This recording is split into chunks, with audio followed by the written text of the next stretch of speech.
Magandang umaga po. Ngayong Sabado po, nagluto po tayo ng sinigang. Ayan po, nagising po tayo ng maaga.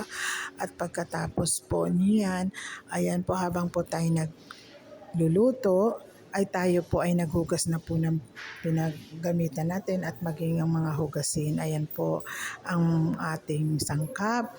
At para po mayroong maulam ang ating pamilya bago po tayo pumasok sa trabaho. Good morning po sa inyong lahat. Sa walang sawang panonood kay Daisy. Ayan po, nagugas po tayo ng mga pinagkapihan natin bago po tayo umalis. Hindi po pwedeng mayroon pong hugasan dahil po maiipisin. Alam mo naman tayo mga nanay. Thank you so much sa araw na ito, sa araw ng Sabado, sa mga followers ko. Thank you so much sa walang sawang panonood kay DC. Hanggang dito na lang at patuloy niyo pong panoorin hanggang dulo. Thank you so much. Always God bless.